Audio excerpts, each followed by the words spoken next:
Archbishop Emeritus Desmond Tutu is said to have tried his hand at rugby when he was younger and caddied in Johannesburg while in high school. One thing is certain, as a patriotic South African, he loved sport. Following sports isolation for the country, he was often a feature at sport events and with the country won the right to host the 2010 World Cup. He was among the most vocal supporters. At that time, then head of the local organising committee, Danny Jordaan, shared many moments with the Arch, and he joins us now to share some of those. A very good evening and welcome to Newzroom Afrika. Thank you very much and good evening. Firstly, would you like to tell us how you received the news of the Arch's passing, and how did you feel in that immediate moment? Well, I was here in Johannesburg. We were sitting around the table when the news came through. Emptiness, loss. You know, Archbishop Desmond Tutu was a man full of life, full of joy, full of celebration. And the amazing thing, this was under circumstances of oppression, of denial of human rights, and yet they could not break that spirit of celebration and joy and living. So yeah, it was a sad moment. Can you take us back to your very first meeting with the Arch? Well, I knew the Arch first when he was still working with the South African Council of Churches. Those were the days during the struggle.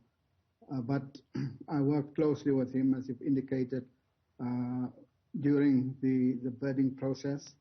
And of course, one could then appreciate the giant that we had in our country.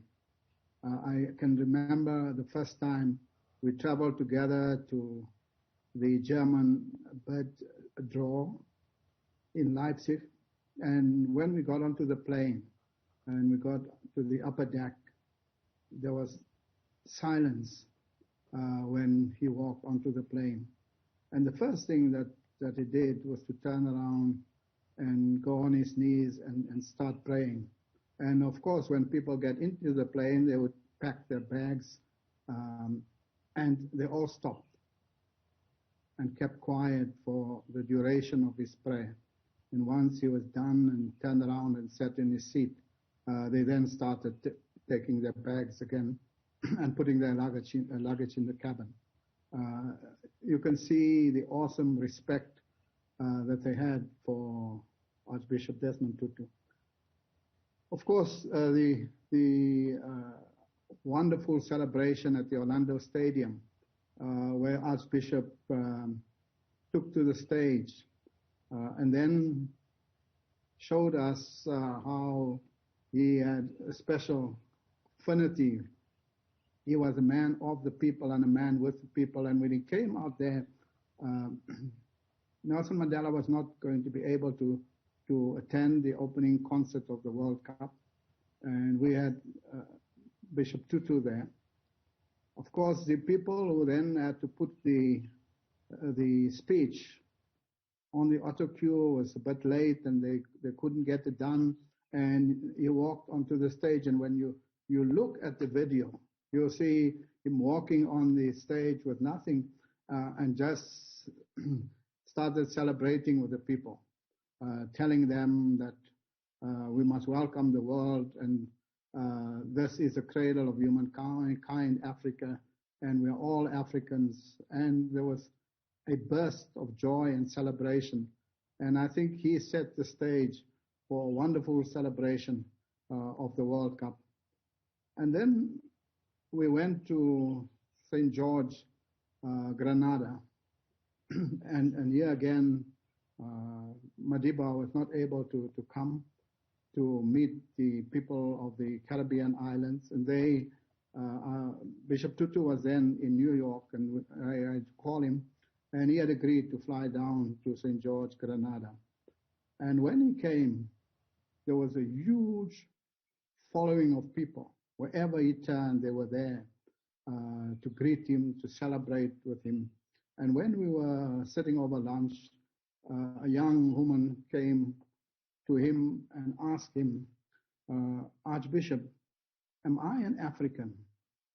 And you could see a concern and anxiety as she was waiting for Bishop Tutu to respond. And he looked at her and he said, of course, my child, you're an African. You're a wonderful African, in the image, created in the image of God. We are all Africans. And, you know, when I looked at her face, it's almost that she had discovered her identity. And she embraced Bishop Tutu and walked away happy. And so wherever he went, he had the ability to touch kings and presidents. He was with then the Vice President of the United States, Joe Biden, in the F&B Stadium, had many conversations with him, and ordinary people in the street. Bishop Tutu could straddle all of those things. Of course, when they went to the Germans, they had Michael Schumacher and all of their stars there, but it was Bishop Tutu that was the center of attraction there, simply because he was a people's person. And so, yeah, it was wonderful to work with him, to be with him, and giving us support. These were tremendous patriotic South Africans. But he was a man who was very firm, a man of values and principles, a man who was always happy to support worthy causes, but he was very clear that there are certain values and principle governance that you had to observe. And he was very, very clear and very strong on these issues. And so we will miss him. We've lost a great leader. So on behalf of all South African football players, the Football Association, our members, the regions, the professional league, the associate members, our fans, we want to extend our sincere condolences to the Tutu family, to the religious leaders, and all those who knew him and interacted with him. We lost a giant, not just in our country, not just on our continent, but throughout the world. Bishop Tutu was very, very special to all of us. People often say that it was the Madiba magic that helped South Africa to win the bid for the 2010 FIFA World Cup. Tutu was close by his side throughout that bid process, and as you well mentioned, the 2010 FIFA kickoff concert, where he was certainly a highlight for many people that watched that night, and his laugh still brings a smile to so many people's faces. What would you say, how instrumental and how significant was Tutu's presence in the bid for South Africa to win the 2010 World Cup? I just cited 3 examples: the concert that you indicated, the opening ceremony, opening match as well, and the important gathering in Granada, in St. George. Bishop Tutu always referred to him. When I spoke to him, he was in New York, to ask him to come down because Madiba was going to fly home. He had lost his wife at that stage. And he said, yes, I am the small Madiba. I am the substitute, as the substitute. He loved just being there to support, and he understood that both of them played an instrumental role, and there was no difference that you could discern.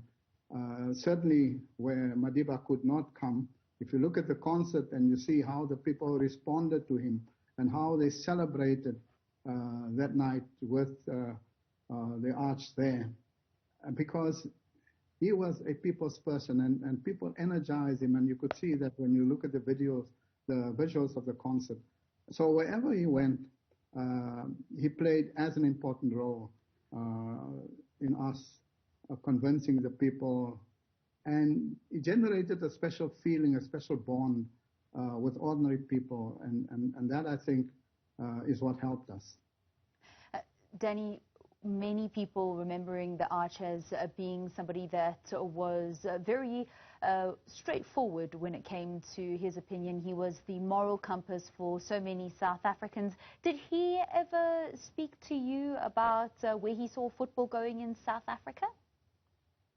Well, of course, he was a lover of football, and he would always encourage, nudge people to do the correct thing, to do the right thing.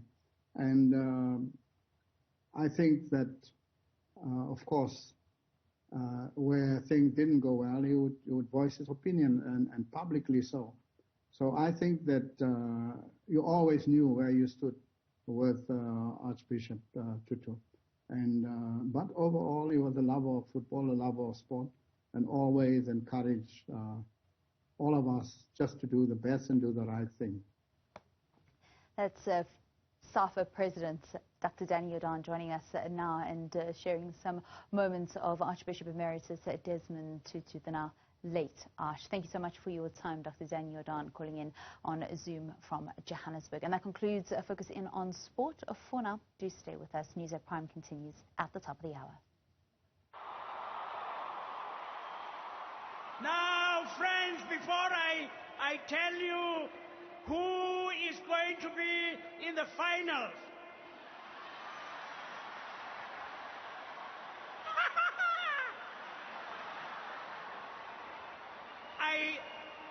I think we've got to pay a wonderful tribute to the man to whom we owe all of this. He is in Johannesburg, and if we make a loud enough noise, he will hear us.